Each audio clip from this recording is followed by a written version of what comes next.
Yo, what's up? This is Rockland.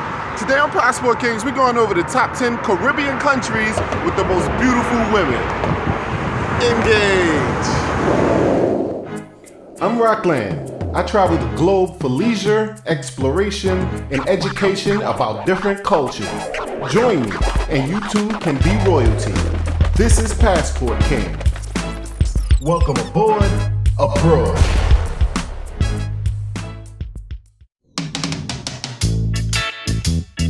One excellent thing I learned about the Caribbean is it's easily reachable by a cruise ship. There's pretty much a cruise ship traveling to these countries every week. Check out the Passport Kings cruise page to take one of these cruises for more than just seeing beautiful women, but for beautiful environments, excursions, and adventures. I look forward to reading your comments and your very own list. Leave it below. If there's one thing I learned by traveling, it's that people are different. I understand people have different opinions, and it's okay. No need to argue, so put your pitchforks away. Being sun-kissed by the excellent weather and diverse history has created some of the most beautiful women on earth. But living off tourism is not that appealing to a lot of the people in these countries. So they have fled their homes for better opportunities, but many of the black women we have accepted as African American are actually from many of these countries. And you may even be surprised to find out about some of these people's origins. Just remember, this is just a beauty contest and not necessarily about attitudes or opinions, even though nice bodies and shapes will help. Alright, so watch this commercial about the benefits of travel hacking, and I'll be back in 1 second. Have you gotten into travel hacking? If not, you certainly should. Don't pay full prices for flights when other people are not. You may think it's a badge of honor to stay loyal to one company, but if they're charging their newer customers a lot less than they're charging you, you're the only loyal one.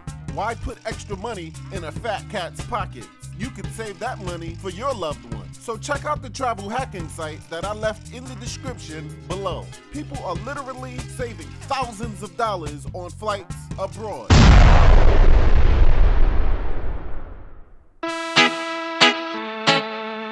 Number 10, Cuba. Welcome to Cuba. People from the States have been all but off limits to this Caribbean wonderland for decades. Let's thank former President Obama for lifting those awful limitations and letting us travel directly to Cuba once again. Thank God he did, because now we see the beautiful cities and women who seem to have been gotten stuck in the late 50s. But these women are pretty much superstars in the rarity department. Before they were cut off from the States, a lot of the people who were sent there to whiten up the culture had left thanks to their dislike of Castro. The women who were left are amazing to meet, beautiful to look at, and fun to be around. They speak Spanish, Creole, and another native language. And while you're there, go to Havana and check out the awesome doctors you may need now that Obamacare was axed.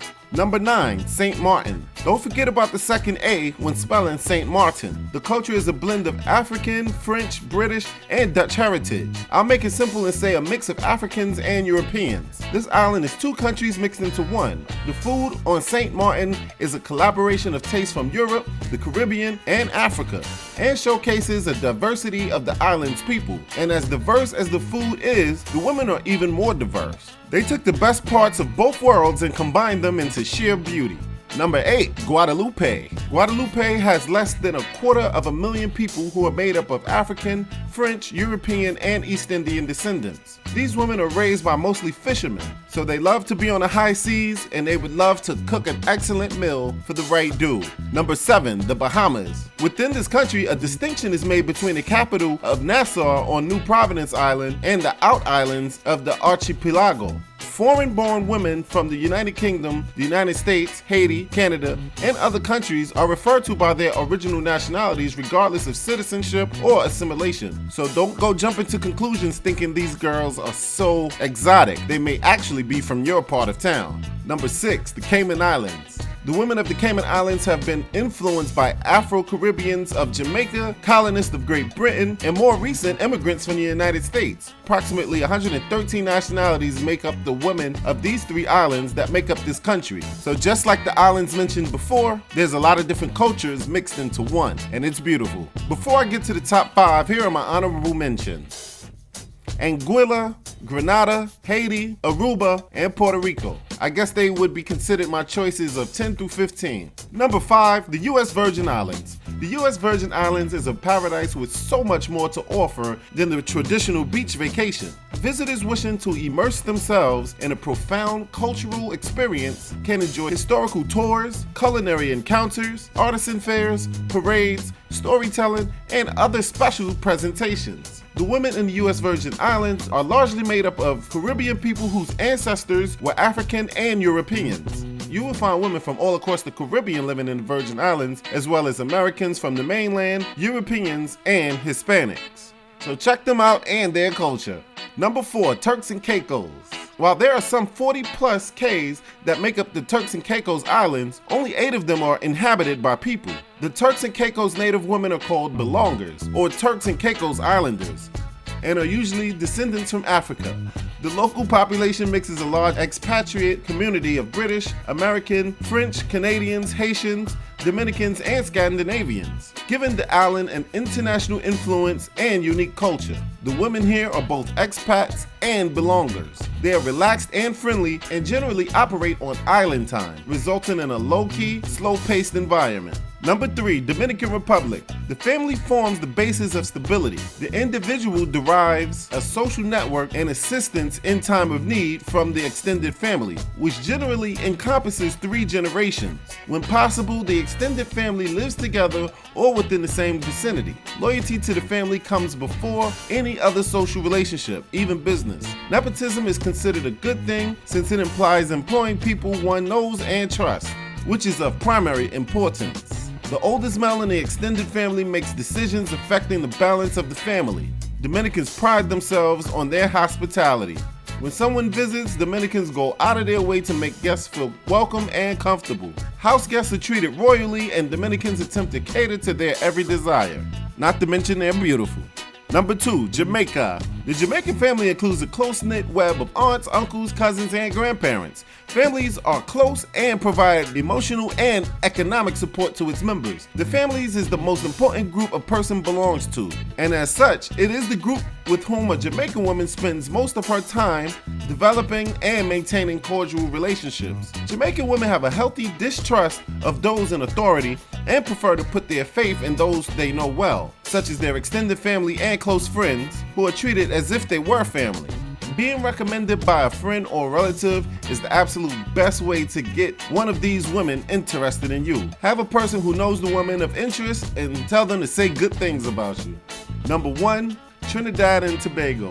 Music and festivals are the most dominant means of cultural expression here by these women, but arts are also important to their culture. The Trinidad Carnival is the most well-known cultural festival, and calypso and steel band music are both internationally popular. One of the most unique aspects of the island of Trinidad and Tobago is their unusual ethnic breakdown. While most Caribbean islands are populated in large majority by the descendants of African slaves, Trinidad and Tobago are home of many immigrants from the East Indies who came to the islands as indentured servants after slavery was abolished in the 1800s. This gave the Trinidad and Tobago women a distinctive culture unlike any other islands as these cultures blended. Speaking of Trinidad, we're going on a cruise in 3 months to Trinidad. If you join us, we're all going to use lines on beautiful women and then compare notes when we get back to the ship. And you are invited. Another thing, before anyone screams there's not enough light-skinned or dark-skinned girls in the pictures of this video, my short answer is you are actually a hypocrite. No girl is better or worse than the other because of skin color.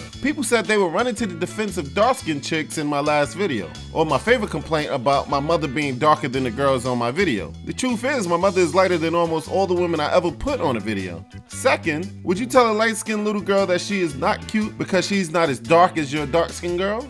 Would you say it to her face because she's too light? And if so, what does that make you? They had no choice in deciding which hue their skin color would be. Third, who cares? And fourth, this is a video about countries to visit to see beautiful women. This video is not titled, "Here are pictures of the most beautiful women in the Caribbean." And if they are lighter than what you would have liked, it's okay. Opposites attract, and there's nothing anyone can do about it. And it has nothing to do with colonialism or self-hatred. Lastly, and most importantly, and I've been wanting to say this for years, brown skin is not a hue that belongs on a scale from dark to light. So unless other options in your argument includes black skin, red skin, or blue skin, saying someone is brown skin makes no sense. It's either dark or light or a color.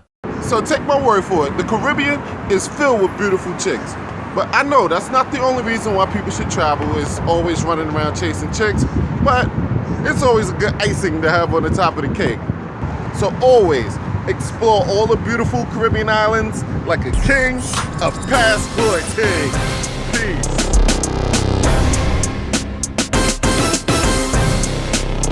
Did you like this episode? Great. Remember to leave comments below. Subscribe and like and share it with your social media. Follow me on Facebook, Twitter, and Instagram. And if you want to make money online or just book a trip, go to www.passportkings.com and pick up our free book while you're there.